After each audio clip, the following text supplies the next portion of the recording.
I'm Frances Colton, 32 years old. 3 months in a coma, and I woke up to an empty hospital room with a two-word note from my billionaire father.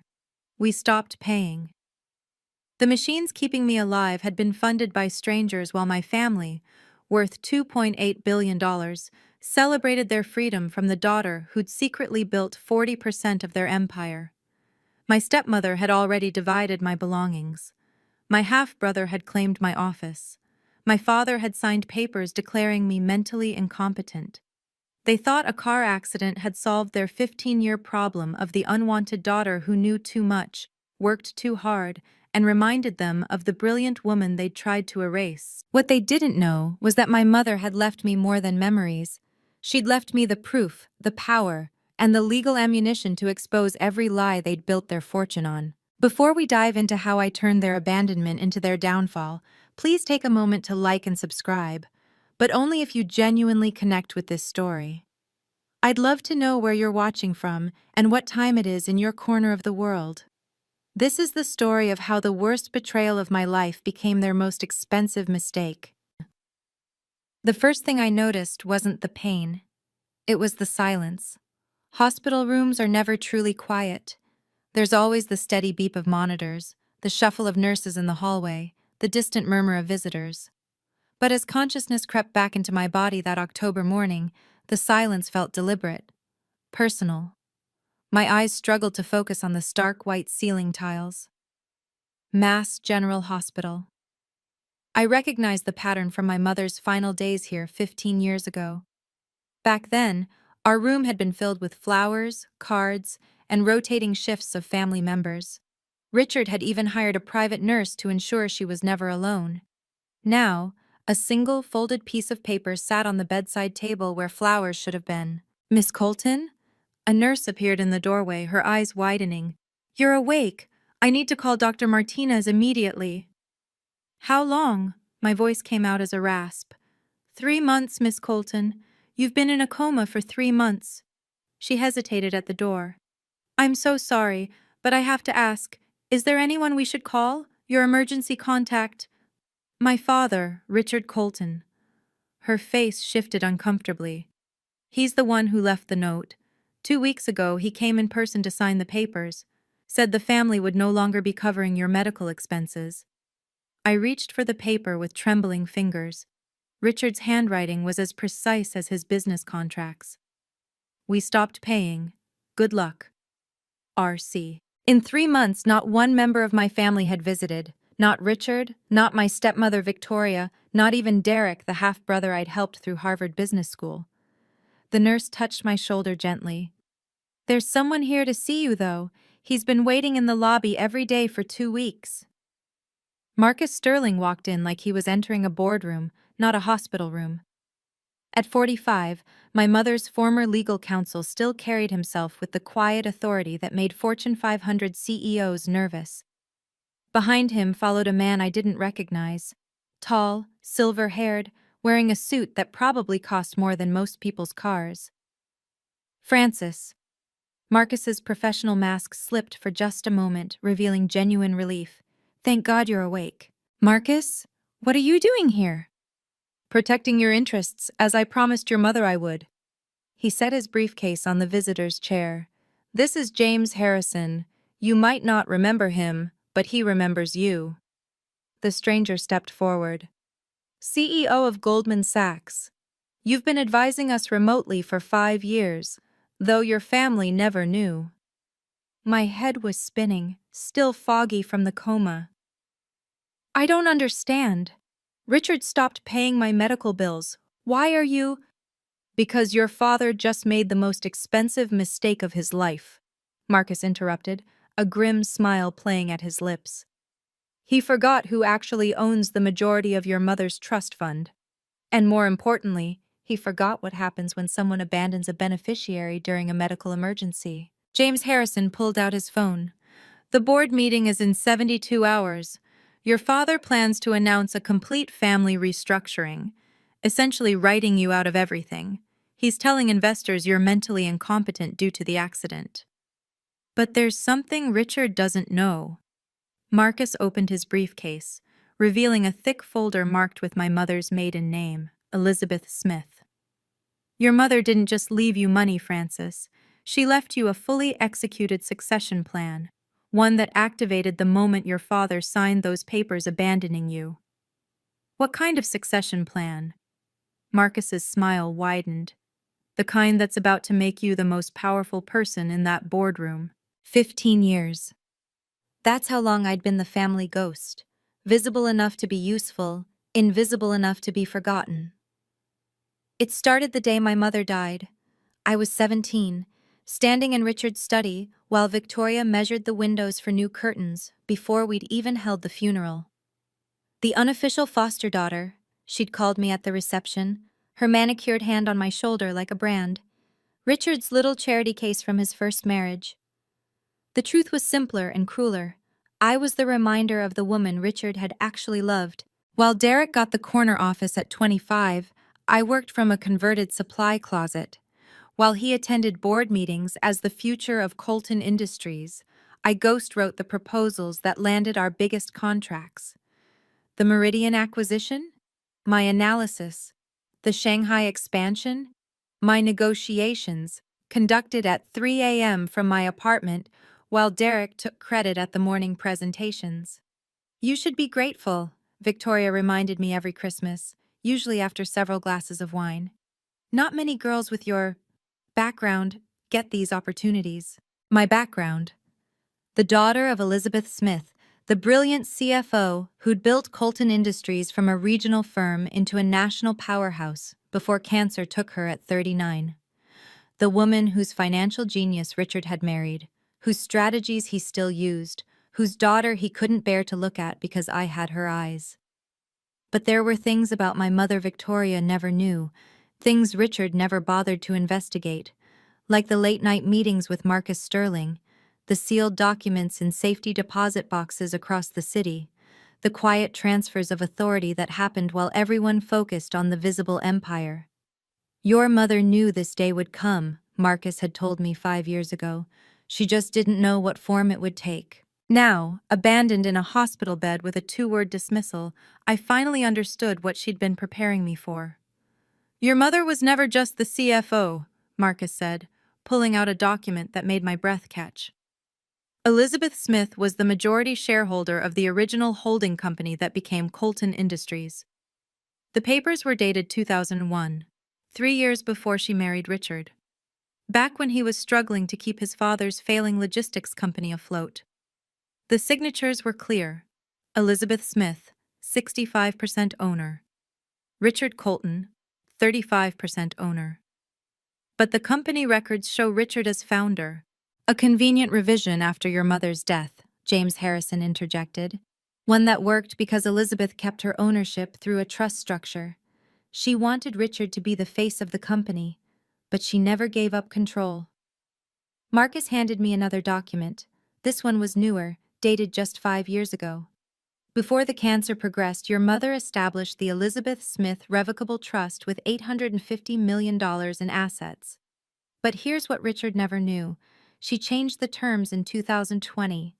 The trust becomes irrevocable and transfers to you under specific conditions. What conditions? Abandonment during medical incapacity. Marcus's eyes gleamed. The moment Richard signed those papers refusing to pay your medical bills, he triggered the transfer. As of 2 weeks ago, you don't just inherit the money. You inherit her voting rights, her board positions, and this. He pulled out a small plastic card. A platinum-level security badge for Colton Industries, with my photo and an authorization level I'd never seen before. Executive override. Your mother had this made 5 years ago. It's been sitting in my safe, waiting. This badge gives you access to everything, every document, every system, every room in the building, including the executive boardroom. I stared at the badge. She planned all this? She knew Richard's nature, Marcus said softly. She just made sure that when he showed it, you'd be ready. 72 hours, James Harrison said, checking his phone. The annual shareholders meeting is this Thursday at the Ritz-Carlton. 2,000 investors, international media, and your father's grand announcement about the company's future leadership.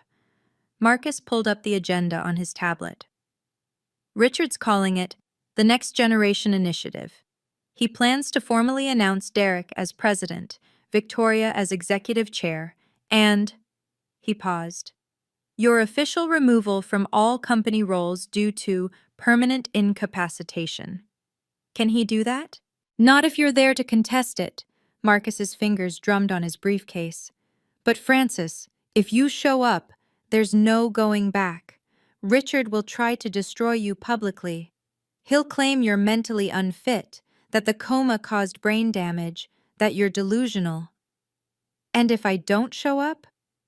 Then the narrative stands. You lose access to the $850 million trust.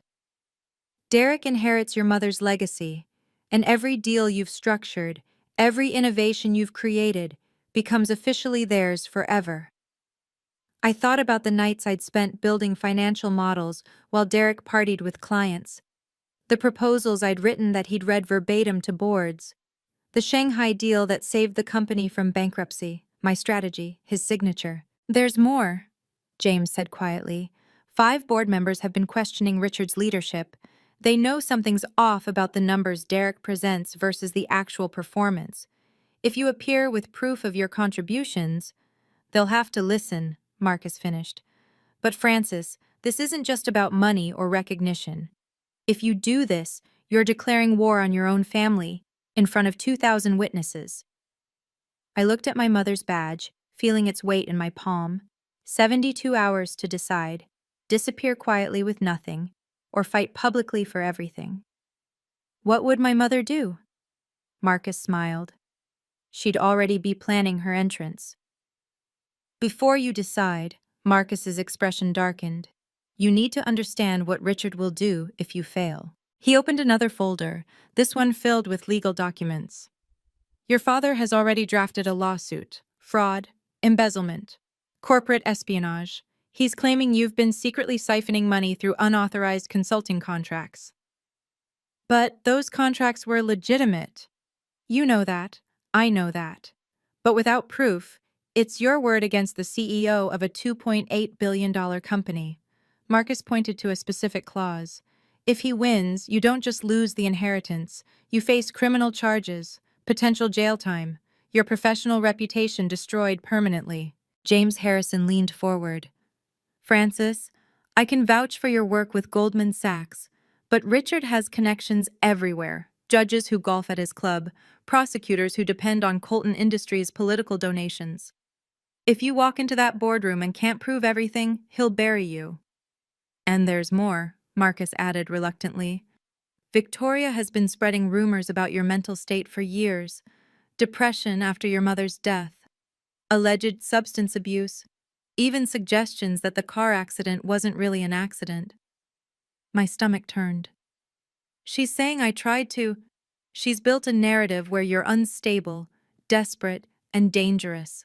If you show up at that meeting, she'll have security ready to escort you out as a threat to safety, unless what? Unless you have irrefutable proof, documents they can't dispute, witnesses they can't discredit, and most importantly, you need to maintain absolute composure. One emotional outburst, one moment of weakness, and they'll use it as evidence of your instability. I thought about the last 15 years of swallowing insults, of smiling through humiliation, of being grateful for scraps. So I have 72 hours to prove I'm sane, competent, and worth $850 million. No, Marcus corrected. You have 72 hours to prove you always were. James Harrison pulled out his phone and showed me an email thread. The sender names made my eyes widen. 5 of Colton Industries' most influential board members. They've been asking questions for 2 years, he explained. How does Derek's division show 40% growth when he's never in the office? Why do all the breakthrough strategies come from consulting firms that no one can verify? And most importantly, why does Richard panic every time someone mentions Elizabeth Smith's name? Marcus added, Thomas Chen from the Audit Committee. He caught himself. Sorry, Thomas Mitchell from the Audit Committee has been particularly suspicious. He remembers your mother, Francis. He knows her analytical style. He sees it in every successful proposal, and he knows it's not coming from Derek. They're afraid to move against Richard openly, James continued. But if someone with legitimate standing challenged him, they'd support me? They'd listen, which is more than Richard expects. James pulled up another email. This is from Sarah Walsh, head of international operations. She wrote this after the Shanghai deal. Whoever actually structured this agreement is a genius. I know it wasn't Derek. He couldn't even pronounce the client's name correctly. Marcus handed me a USB drive. Every email, every document, every piece of evidence we've collected. But Francis, the most powerful proof is this. He showed me an email from my own corporate account, sent to James 5 years ago, outlining the complete restructuring plan that saved Goldman Sachs's merger. It was CC'd to a blind account that Marcus had maintained. Timestamp, 3:47 a.m. Same night Derek was photographed at a Vegas casino. Your digital footprint proves everything. When you worked, what you created, how you built nearly half this company's value while they pretended you didn't exist. We have the proof, James said simply. The question is, are you strong enough to use it? My phone rang at 6 p.m. Richard's name on the screen, the first time he'd called in 3 months. Francis. His voice was cold, businesslike. I heard you're awake. Hello, Dad. Let's not pretend, shall we? Papers rustled in the background. You need to sign the succession documents. Derek will take over your responsibilities. I've been in a coma for 3 months. And the company moved on, signed the papers. You stopped paying my medical bills. A pause. The company needs to allocate resources efficiently. The company? Or you? His tone sharpened. Sign the papers, Francis. Don't make this difficult. I need time to think. You have until Thursday morning. If those papers aren't signed, I'll have to explain your mental incapacity to the board. Would you prefer that? Are you threatening me? I'm offering you a graceful exit. Take it. And if I don't? Then you'll learn what it really means to be alone. No job, no references, no family.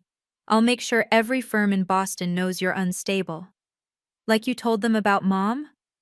Silence, then dangerously quiet. Your mother was sick. Her mind was perfect until the end. Sign the papers, Francis, or I'll show everyone exactly how much you take after her. The line went dead. Marcus, who'd been listening on speaker, shook his head. He just threatened you on a recorded line. He doesn't know it's recorded. No, Marcus smiled grimly.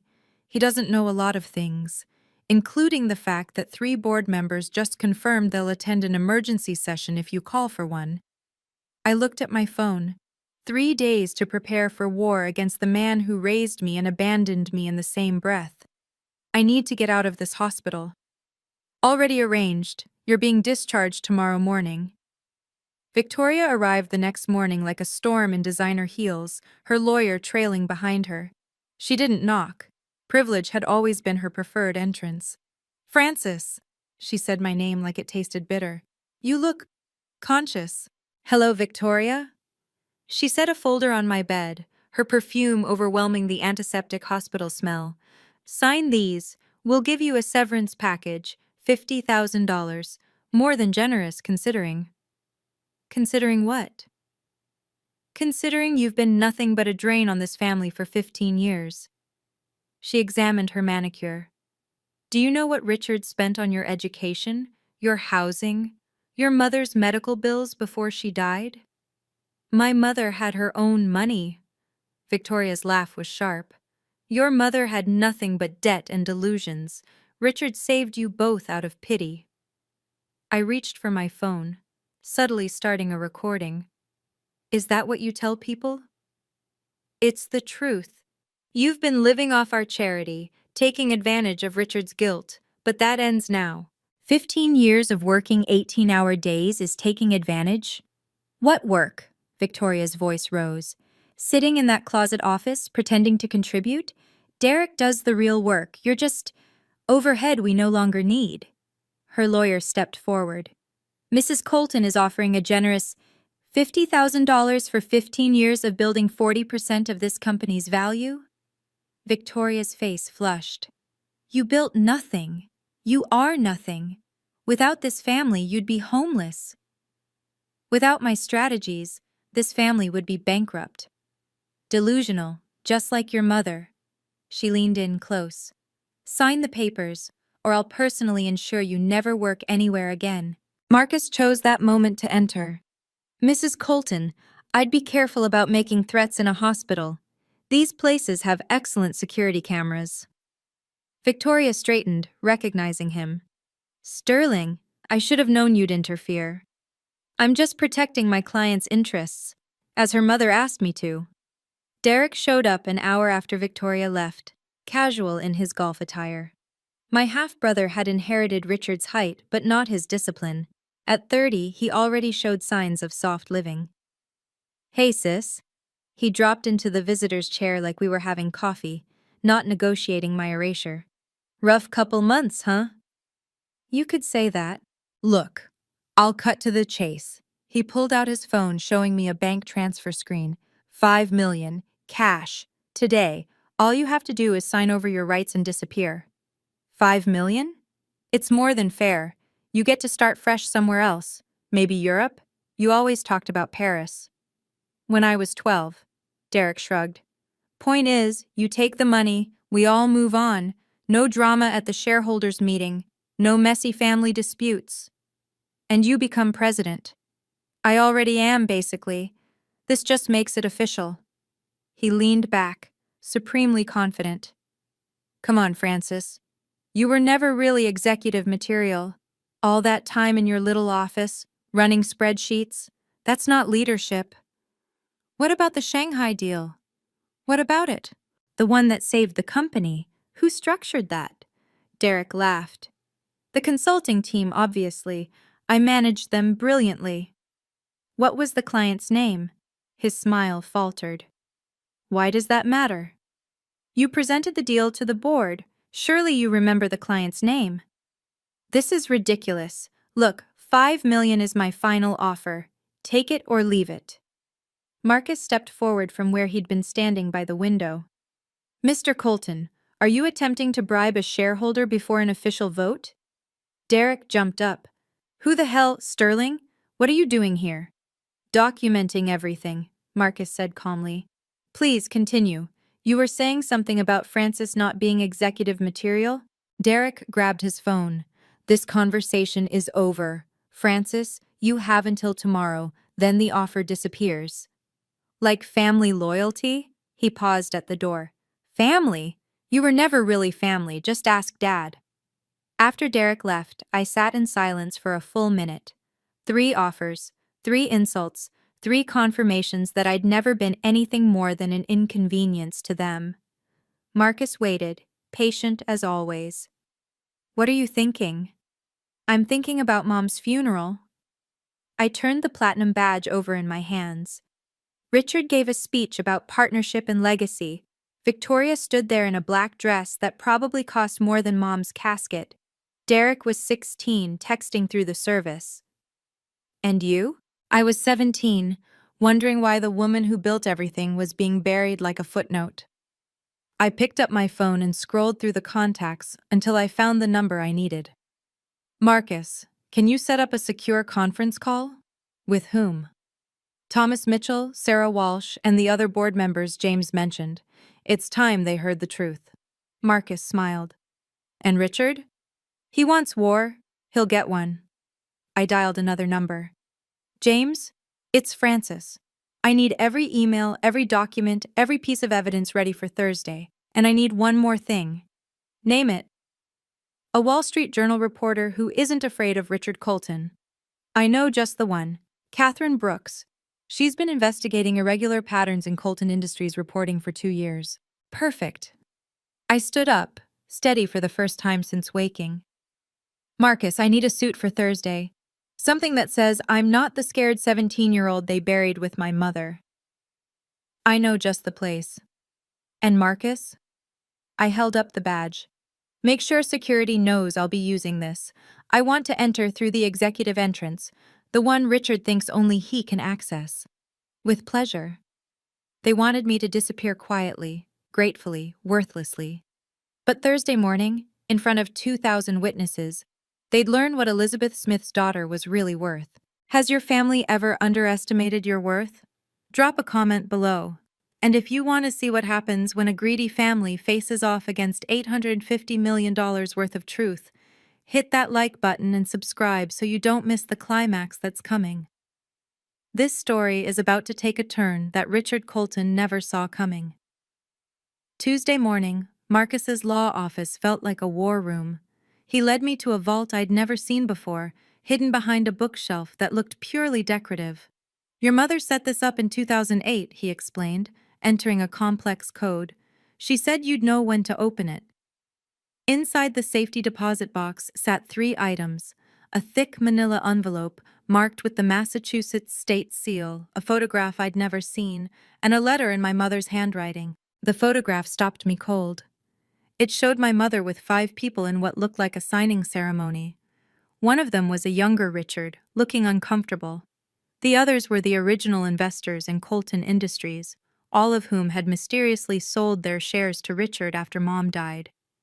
This is the original incorporation, Marcus confirmed, pulling out the sealed document. Massachusetts Corporation Certificate, MA 2019-78432. Your mother as majority shareholder, Richard as minority partner. Notarized, filed, and somehow removed from public records after her death. The letter was dated a week before she died. My dearest Francis, if you're reading this, Richard has shown his true nature. The documents in this box are your birthright.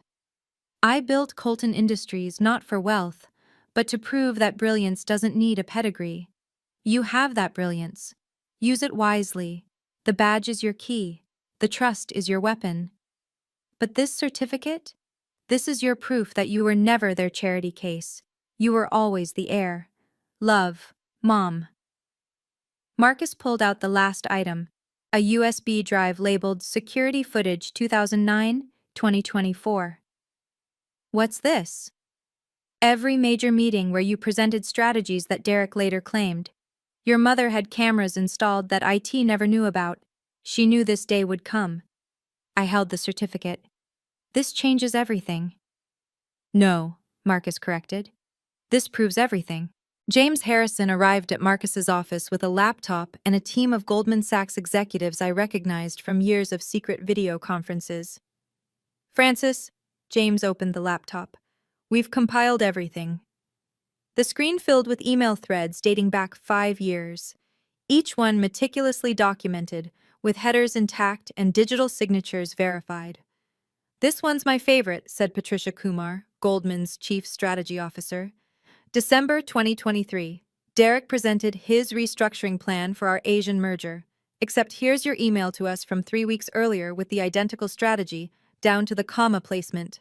Another executive, David Park, pulled up a different thread. The Shanghai deal that saved Colton Industries? You sent us the framework 6 months before Derek even knew Shanghai existed. We have 43 emails between you and our team, all time-stamped between 2 a.m. and 5 a.m. Why those hours? Marcus asked. Because that's when Derek was reliably unconscious, I admitted. I could work without interruption. James clicked through more evidence. In 5 years, you've advised on deals worth $1.2 billion. Our board knows it. Several Fortune 500 CEOs know it. The only people who don't know it are sitting in the Colton boardroom. Until Thursday, Patricia added. James has already informed the Wall Street Journal that Goldman Sachs will be making a statement about our shadow consultant who's been driving Colton's growth. You'd do that? Francis, James said seriously, you've made us hundreds of millions. More importantly, you've never once tried to take credit or leverage it for personal gain. That kind of integrity is rare. David pulled up one final email. This is from Richard to our CEO last month, claiming Derek was the architect of our partnership. We're prepared to publicly correct that misconception. I looked at the screen. 5 years of 3 a.m. emails. Proof that while my family slept, I was building their empire. Marcus held up the platinum badge, its surface catching the light. This isn't just an access card.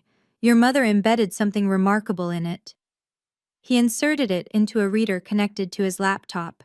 Immediately, screens filled with data I'd never seen before. Full administrative access to Colton Industries servers, he explained. Every email Richard ever sent, every deleted file, every hidden account. Your mother built a backdoor that's been waiting 15 years. Is this legal? Completely. She was majority shareholder and Chief Technology Security Officer, a title Richard forgot existed. She had legal authority to maintain oversight access, and that authority passed to you. I scrolled through the files. There it was, a folder labeled Succession Planning, dated the month before Mom died. Inside, hundreds of documents showing she'd been preparing to remove Richard as CEO. She knew? She suspected. Look at this. Marcus pulled up an email thread between Richard and Victoria from 2009, 6 months before Mom's diagnosis. They were already discussing life after Elizabeth. Another file caught my eye.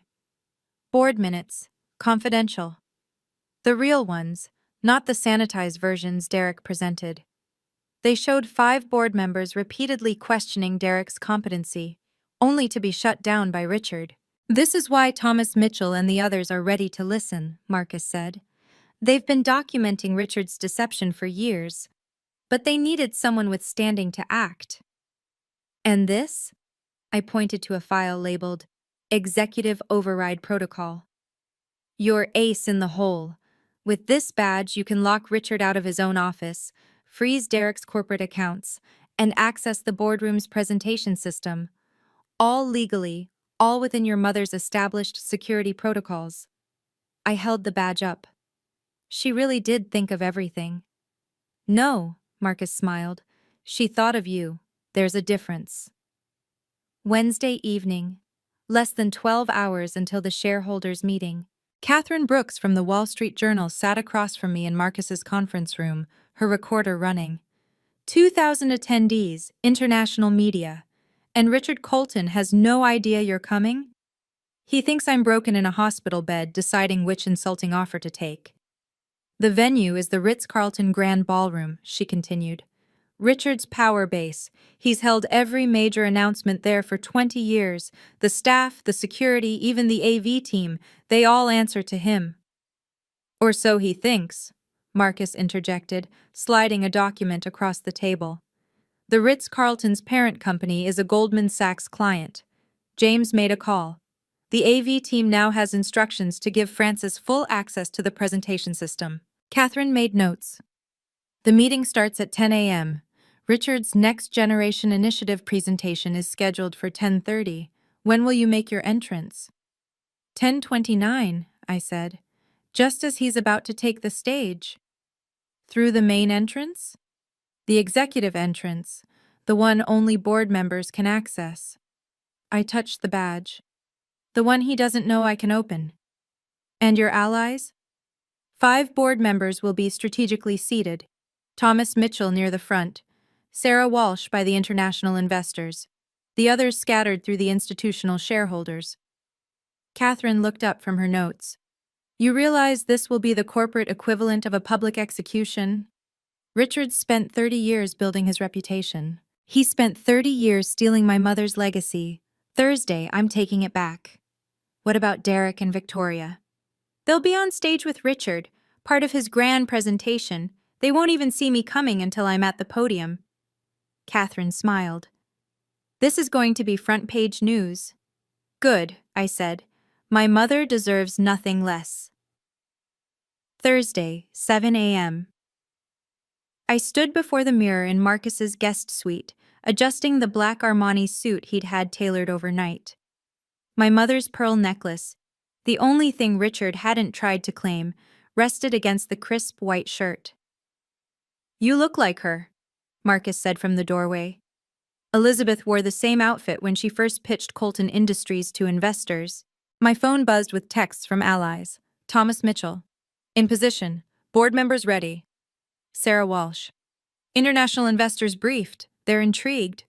James Harrison. Goldman team in place. Catherine Brooks has front row press credentials.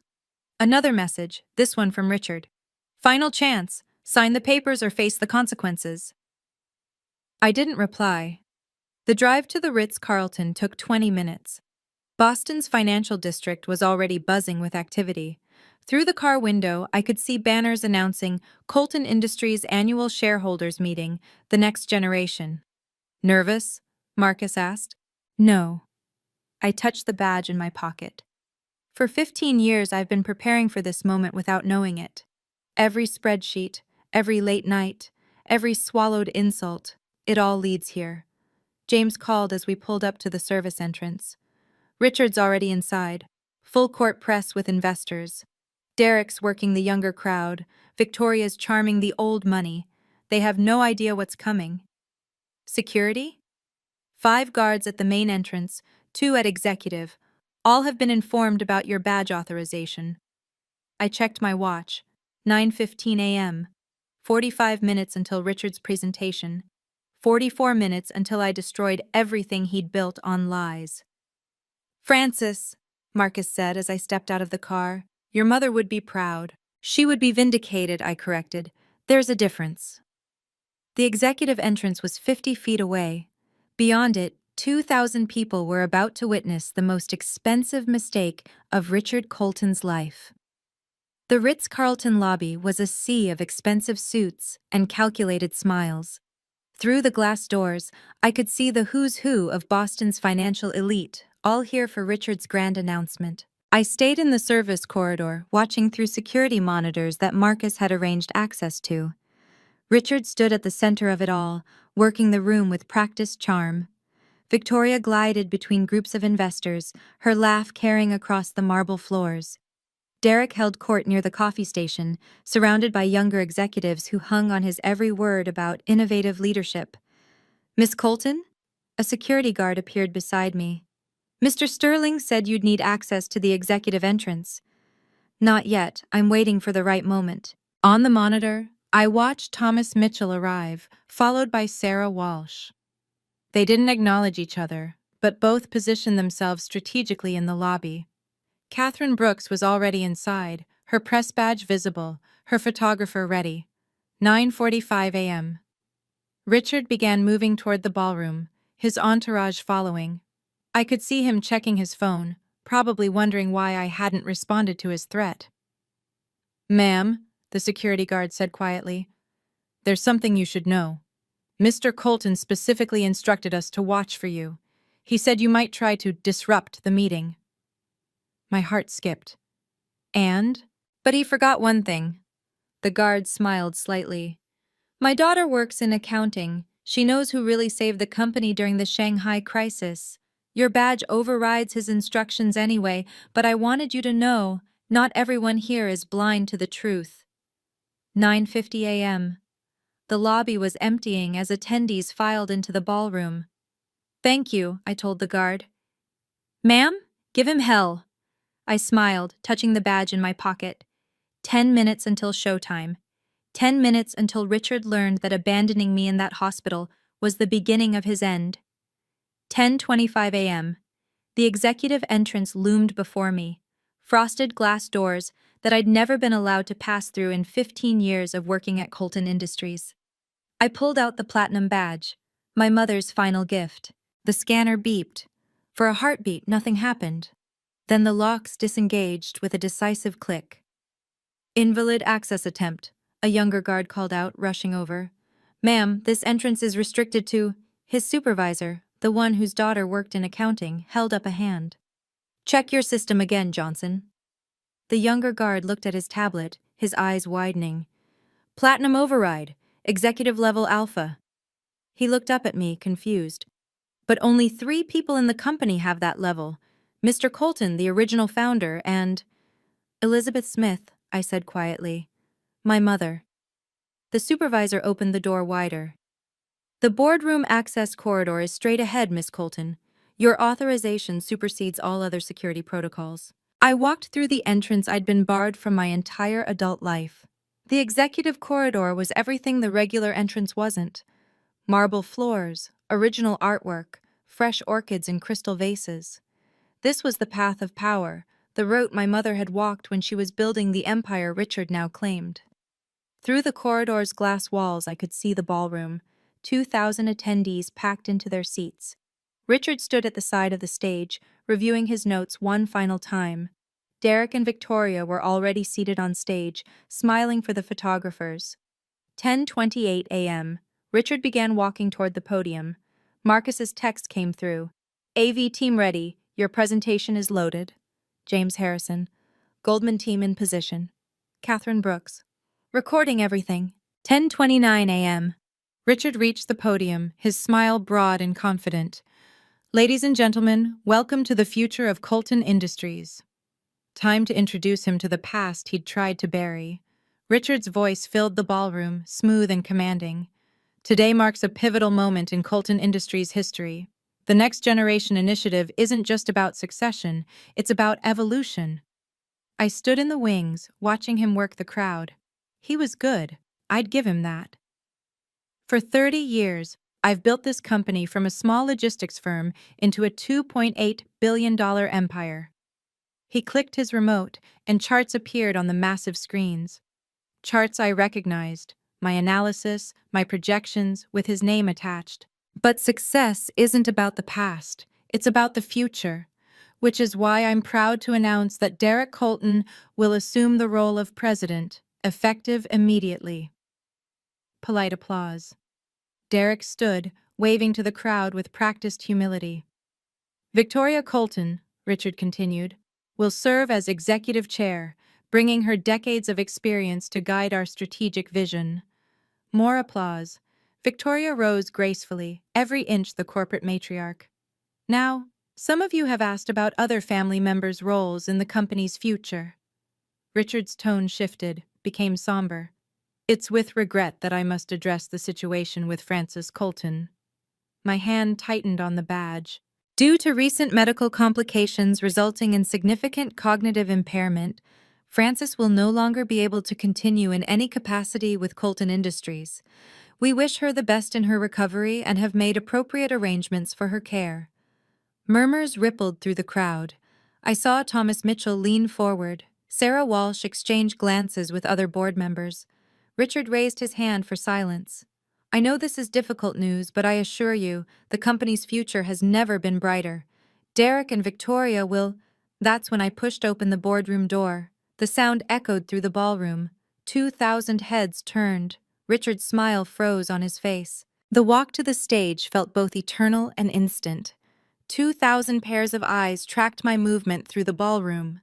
I heard gasps, whispers, the click of Catherine Brooks' photographer capturing every step. Francis? Richard's voice cracked through the microphone. You shouldn't be here. You're not well. I climbed the stage stairs with deliberate calm. Derek had half risen from his chair, his face cycling through confusion and alarm. Victoria gripped her armrest, her knuckles white against her red nails. Good morning, I said, approaching the podium. My voice carried without the microphone, clear and steady. I apologize for the interruption, but I believe the shareholders deserve to hear the truth before making any decisions about Colton Industries' future. Richard moved to block me. Security! I held up the platinum badge. The guards who had started forward stopped immediately. I have executive override authority, I announced, taking the microphone. Granted by Elizabeth Smith, majority shareholder and co-founder of Colton Industries. This is ridiculous, Richard hissed, but the microphone caught it, broadcasting his panic to everyone. I turned to face the audience. Thomas Mitchell was already standing. Sarah Walsh had her phone out, recording. James Harrison gave me the slightest nod. My name is Frances Colton, I said, daughter of Elizabeth Smith. For the past 15 years, I've been the architect behind 40% of this company's growth. Every major acquisition, every international expansion, every innovation that Derek Colton has presented to you originated at my desk in the converted supply closet I was given as an office. The murmur grew louder. Photographers pressed closer to the stage. And today, I continued, maintaining eye contact with the audience, I'm here to show you exactly what Richard Colton has been hiding. Marcus? The screens behind me flickered to life. The massive screens displayed the document that changed everything. Massachusetts Corporation Certificate, MA 2019-78432. This, I said, as gasps rippled through the ballroom, is the original incorporation document of Colton Industries. As you can see, Elizabeth Smith owned 65%. Richard Colton owned 35%. That's a forgery, Richard shouted, but his face had gone pale. Marcus stood up from his seat in the third row. I'm Marcus Sterling, senior partner at Sterling, Whitman and Associates. I can confirm this document's authenticity. I notarized it myself in 2001. The next slide appeared. My mother's will. The Elizabeth Smith Revocable Trust, I continued, valued at $850 million, was set to transfer to me under specific conditions. Those conditions were met 2 weeks ago when Richard Colton signed papers abandoning me during medical incapacity. I clicked to the next slide. Richard signed abandonment papers, his signature bold and unmistakable. You signed away more than my medical bills, Dad. You triggered the transfer clause. The crowd erupted. Board members were on their feet. Investors shouted questions. Cameras flashed like strobe lights. This is illegal, Victoria shrieked from her chair. She's mentally incompetent. Am I? I clicked again. The screen filled with emails, dozens of them, all time-stamped, all showing my work. These are my communications with Goldman Sachs over the past 5 years. Every strategy, every analysis, every deal that built this company's value. James Harrison stood. I can confirm that Frances Colton has been our shadow consultant for 5 years. Her strategies have generated over $1.2 billion in value for both our firms. Richard grabbed for the microphone. This is a coup! Security! Remove her! But security didn't move. They were looking at the screen, at the proof that the real power in Colton Industries had just revealed herself. James Harrison commanded the room the moment he stood. The CEO of Goldman Sachs didn't stand for just anyone. Ladies and gentlemen, his voice carried without a microphone, I've remained silent about Colton Industries' operations out of professional courtesy. That ends today. He walked toward the stage, every step deliberate. For 5 years, Frances Colton has been the strategic mind behind every major Colton Industries success. The Shanghai deal that saved this company from bankruptcy? Frances designed it from her apartment at 3 a.m., while Derek Colton was documented at a Las Vegas casino. Derek shot up from his chair. That's slander. It's fact. James pulled out his phone, projecting emails onto the screens. Here's Frances's proposal, sent to me 6 months before the deal was announced. Here's Derek's presentation to the board, word for word identical, except for the signature. Patricia Kumar from Goldman stood next. The European expansion that generated $400 million in revenue? Frances's framework, submitted to us while she was supposedly just supporting staff. Another Goldman executive rose. The AI integration that modernized your supply chain? Frances coded the initial algorithm herself. We have the GitHub commits. Thomas Mitchell finally spoke from the audience. As head of the audit committee, I've suspected this for years. The quality of work supposedly from Derek never matched his actual capabilities. Now we know why. Sarah Walsh added, the international team has been wondering who the real strategist was. Every successful expansion bore the same analytical signature, precise, innovative, ahead of market trends. That wasn't Derek. That was Frances. Richard's face had turned purple. This is conspiracy. You're all in on it. Yes, James said simply. We're all in on the truth. The question is, what are you going to do about it, Mr. Colton? Fire Goldman Sachs? Alienate every board member who values competence over nepotism? The crowd was in chaos. The truth was out, and there was no putting it back. Thomas Mitchell walked to the stage with 4 other board members. The crowd fell silent. When board members moved as a unit, corporate blood was about to spill. I call for an emergency board session, Thomas announced. Right here, right now. You can't do that, Richard protested. According to corporate bylaws, 5 board members can call an emergency session in the presence of shareholders. Thomas held up a document. We have 5. Actually, he looked around as 2 more board members stood. We have 7. Sarah Walsh took the microphone. I move for a vote of no confidence in Richard Colton as CEO. Seconded, said another board member. This is a coup, Richard shouted. No, Thomas said calmly. This is corporate governance. You've been lying to shareholders for 15 years, claiming credit for work done by someone you've systematically marginalized. That's fraud. Victoria tried to leave the stage, but cameras blocked every exit. Derek sat frozen, his face white as paper. All board members in favor of removing Richard Colton as CEO? Thomas asked. 7 hands rose immediately, then an 8th, a 9th. Within 30 seconds, 12 of the 15 board members had their hands up.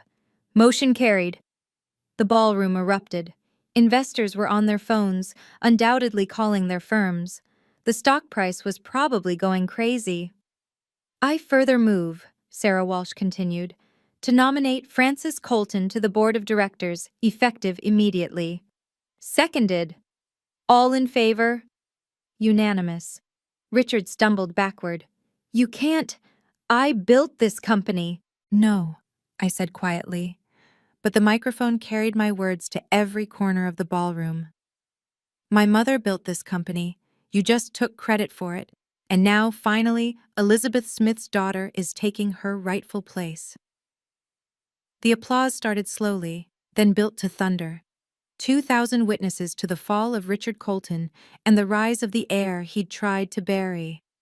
This is the moment karma finally caught up. If you're enjoying this story about justice and reversing fortune, please hit that subscribe button and ring the bell. Comment, karma, if you think Richard deserved what's coming next. The aftermath is about to get even more interesting. Richard's composure shattered completely. He grabbed the podium, his knuckles white, addressing the crowd with desperate fury.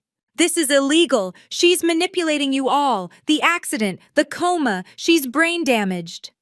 Mr. Colton, Catherine Brooks called out from the press section, are you claiming your daughter is mentally incompetent while she just presented detailed financial evidence and strategic analysis? She's being coached. Sterling put her up to this. Marcus stood again. Frances needs no coaching. Unlike Derek, she actually understands the business she's been running from the shadows. Richard spun toward the security guards. I'm ordering you to remove her. I sign your paychecks. The head of security stepped forward. Actually, Mr. Colton, the board signs our paychecks, and they just voted. Derek, Richard turned to his son. Tell them about your achievements, the Shanghai deal. Derek's mouth opened and closed like a fish.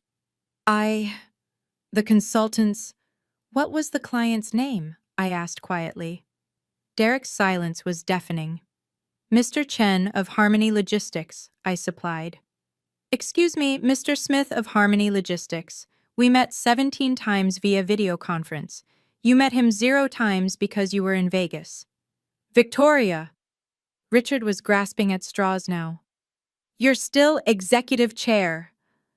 Victoria stood slowly, her composure cracking. I need to speak with my lawyer. Your lawyer is right there. I pointed to the man who'd accompanied her to the hospital.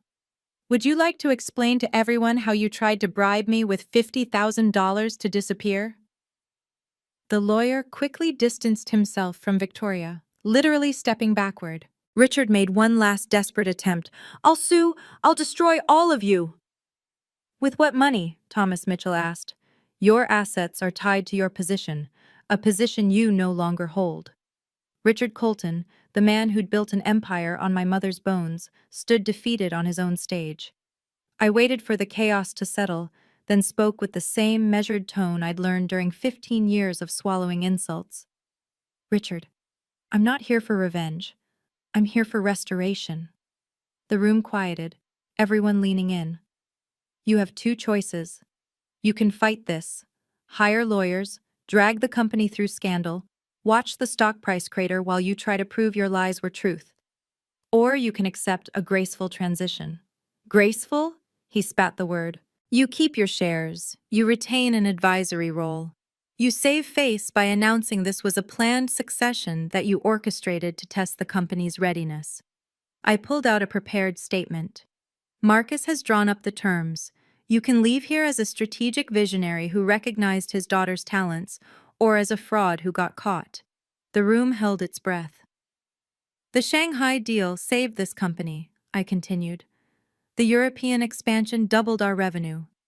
The AI integration positioned us for the next decade. Those achievements stand, regardless of whose name is on them.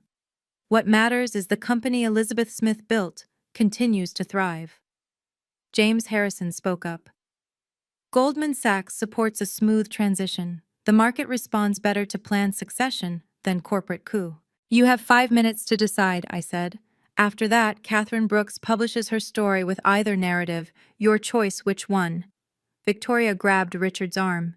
Take the deal. Derek nodded rapidly. Dad, please, take it. Richard looked around the room, at the board members who'd turned on him, the investors recording everything, the press poised to destroy him. You planned this, he said to me. No, I replied. Mom did, 15 years ago. I'm just executing her final strategy.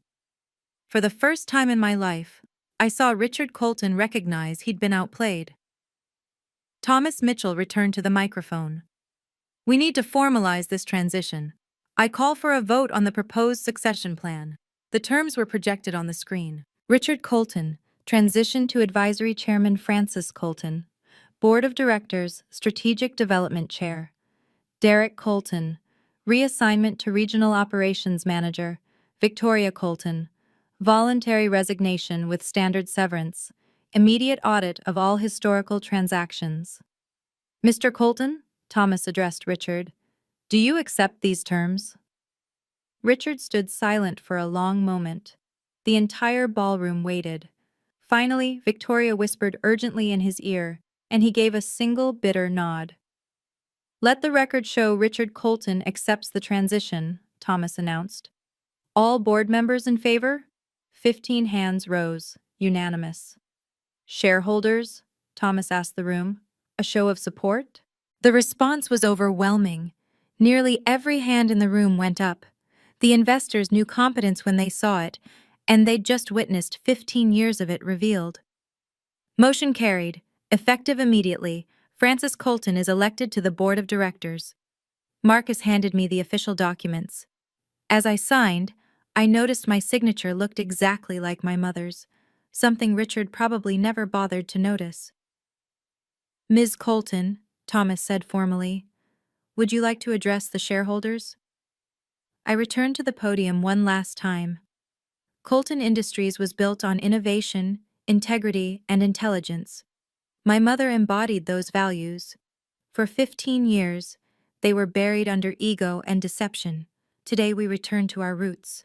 I looked directly at Richard. The company will thrive. Your legacy, such as it is, remains intact, but the truth is now on record. The applause was different this time, not shocked or excited, but respectful, professional. This meeting is adjourned, Thomas announced. Just like that, in a boardroom Richard thought he owned, justice was served with a corporate vote and a signature. Within an hour, the story was everywhere. Catherine Brooks's Wall Street Journal article went live with the headline, The Ghost CEO, How Francis Colton Built an Empire from a Supply Closet. Her photographer had captured the perfect moment, me holding the incorporation document while Richard's face crumbled in the background. Bloomberg picked it up immediately. Colton Industries soars 15% after revealing hidden architect of success. CNBC ran a special segment, The $850 million Comeback, Abandoned Daughter Reclaims Corporate Legacy. My phone exploded with messages. CEOs I'd secretly advised for years finally able to acknowledge me publicly. Board members from other companies inquiring about my availability. Headhunters offering astronomical salaries to jump ship.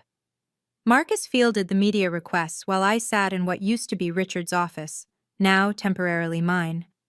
Through the floor-to-ceiling windows, I could see news vans lined up outside. Forbes wants an exclusive, Marcus reported. Fortune is preparing a cover story. Harvard Business Review wants you to write a piece on shadow leadership. Later, I said, watching Richard's personal items being boxed up by maintenance. Right now, I need to stabilize the company. Thomas Mitchell knocked and entered. The board wants to discuss CEO succession. Your name is at the top of the list. I don't want to be CEO, I said, surprising him. I want to be Chief Strategy Officer. Let's hire a CEO who can execute while I design. That's what I do best. That's actually brilliant. Separating vision from operations. My phone buzzed with a Google alert. The story had gone international. Abandoned daughter's boardroom revenge was trending in 12 countries. But the best notification was from my bank. $850 million trust fund transfer complete. My mother's money, my mother's company. Finally, both were where they belonged. Victoria's resignation letter arrived within 2 hours, delivered by her lawyer who looked eager to distance himself from the whole situation. She'd negotiated a standard severance package, generous by normal standards, insulting compared to what she'd stolen in credit over the years. Derek's demotion was harder to watch. He sat across from me in the conference room, his usual swagger completely deflated. Regional Operations Manager, he read from the reassignment letter, reporting to the Senior VP of Logistics. It's a real job, I said. With real responsibilities you'll have to actually fulfill. I don't know how. Then learn, I did. You had talent, I just had Dad. For the first time, I felt a flicker of sympathy for him. Derek, you're 30 years old. It's not too late to become competent at something. Take the job, work your way up legitimately. Will you help me? No, but I won't sabotage you either. Clean slate, real work, actual achievements. That's more than I got. He signed the papers. As he left, he paused at the door. The Shanghai deal. I really couldn't have done that. I couldn't have done any of it. I know. Everyone knows now. Yes. I'm sorry. For what it's worth, I'm sorry. After he left, Marcus informed me that Victoria had already listed their Beacon Hill mansion for sale. Moving to Florida, apparently. Her sister lives there. Good. Distance helps. Derek's been enrolled in an executive education program at Wharton. He's actually attending classes. Maybe there's hope for him. And Richard? Richard made his choice. Advisory chairman is more than he deserves, but exactly what the market needs to see. The Colton family empire had been restructured in a single morning. Victoria in exile, Derek demoted to reality, and Richard reduced to a figurehead in the company he'd claimed to build. The email arrived 3 days later, at 2 a.m. Richard always did his real thinking in the dark hours. Francis, I failed you as a father. I see that now. Your mother would be ashamed of what I became after she died. Elizabeth built everything. I know that, always knew it. But admitting it meant admitting I was nothing without her. You have her genius. I couldn't bear to see it, to need it, to depend on it the way I depended on her. So I diminished you, used you, told myself it was business. It wasn't business. It was cowardice. I don't expect forgiveness. I expect nothing. But you deserve the truth, even if it comes 15 years too late. The company is yours. It always was. Richard. I read it twice, then forwarded it to Marcus with a note. Save this for the lawyers, just in case. There would be no reply, no reconciliation scene, no tearful reunion. Some bridges, once burned, left only architectural lessons about how not to build. But I did make one concession. The next day, I had his advisory chairman office restored, not the CEO suite, but a respectable space with a view. His nameplate read, R. Colton, Founder Emeritus. Technically true, emotionally hollow.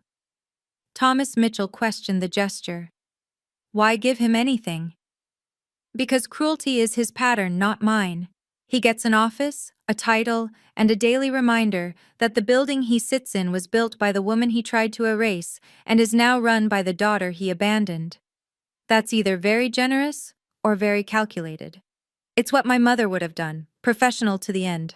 Richard's apology email remained unread in my inbox for weeks. Some words came too late to matter, no matter how true they finally were. Within 6 months, Colton Industries looked nothing like the company Richard had ruled through fear and favoritism.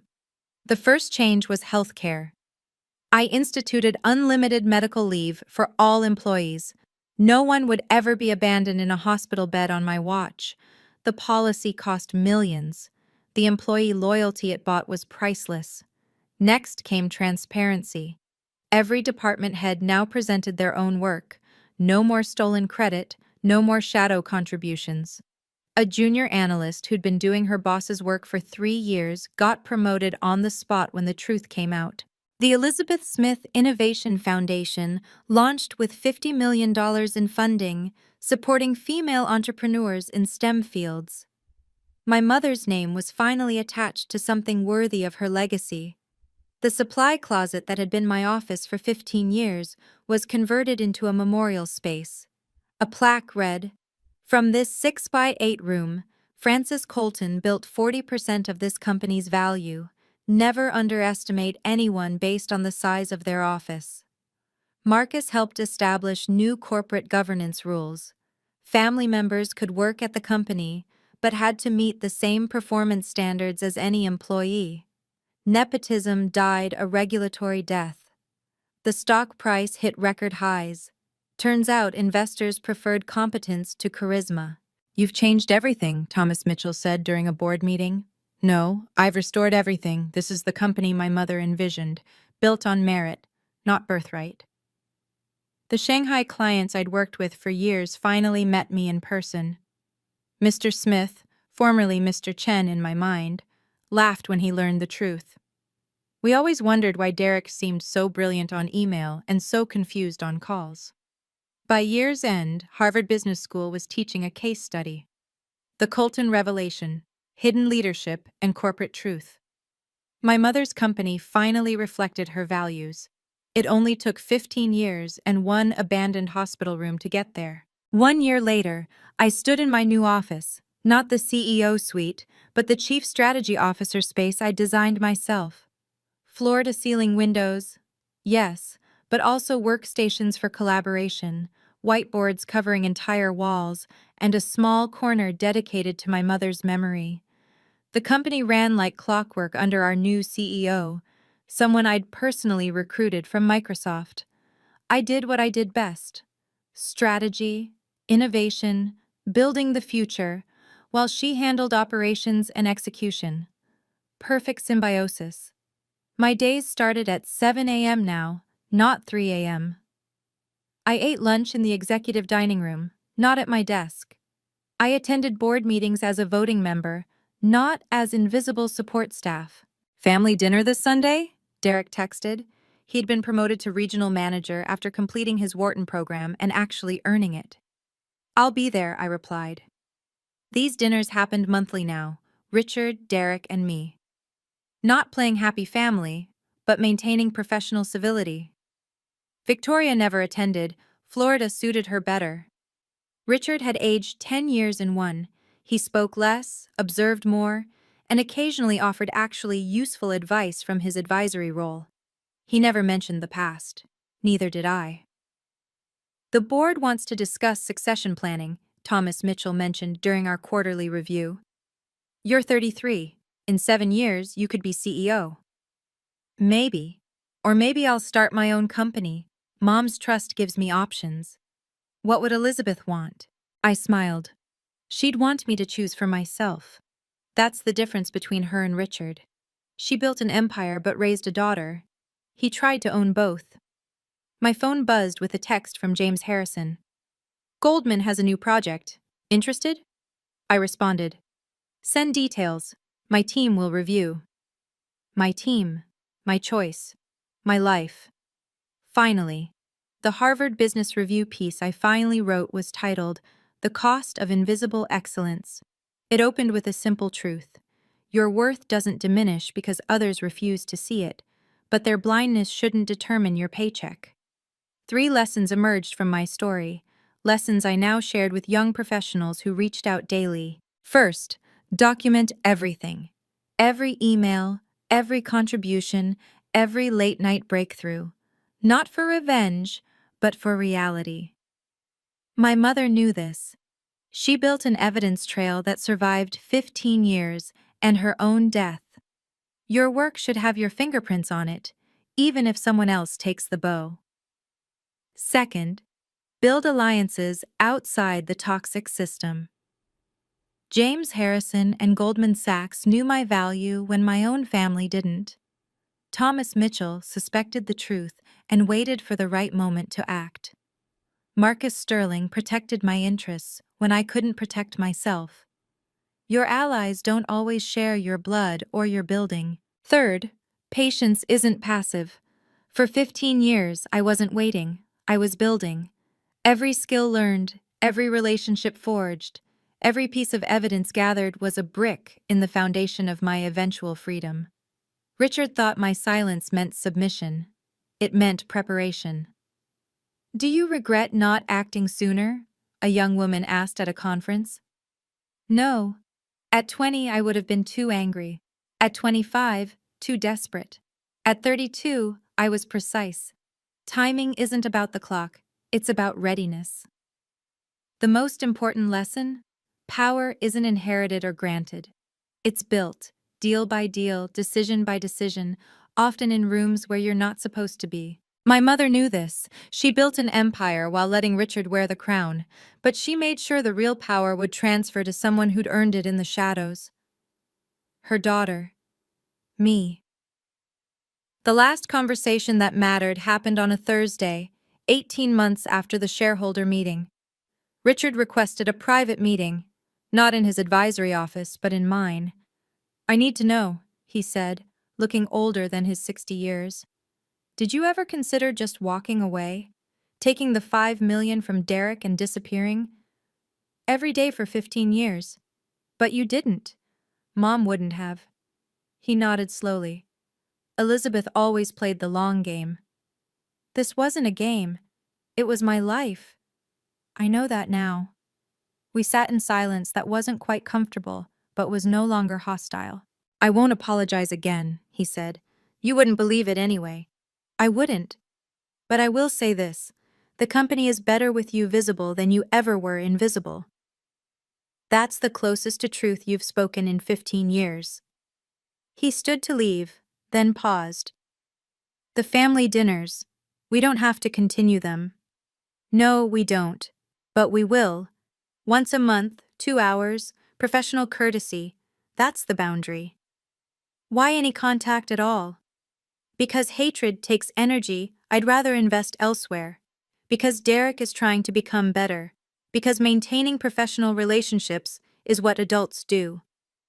And Victoria? Victoria made her choice. Distance is her boundary and mine. Richard nodded. Boundaries. Elizabeth would approve. She would. After he left, I looked at the photo on my desk. My mother at 32, my current age, standing in front of the original Colton Industries building. She was smiling, but her eyes held the same steel I now saw in my own reflection. Forgiveness doesn't mean forgetting. Boundaries aren't walls. They're bridges with gates, and I held the keys. The story could have ended with revenge. Instead, it ended with something better. Balance. Thank you for watching my story. If you or someone you know is struggling with toxic family dynamics, remember, your value doesn't decrease based on someone's inability to see it. Please subscribe for more stories about resilience and justice. Comment below. What did you learn from this story? And remember, sometimes the best revenge is simply claiming what was always rightfully yours.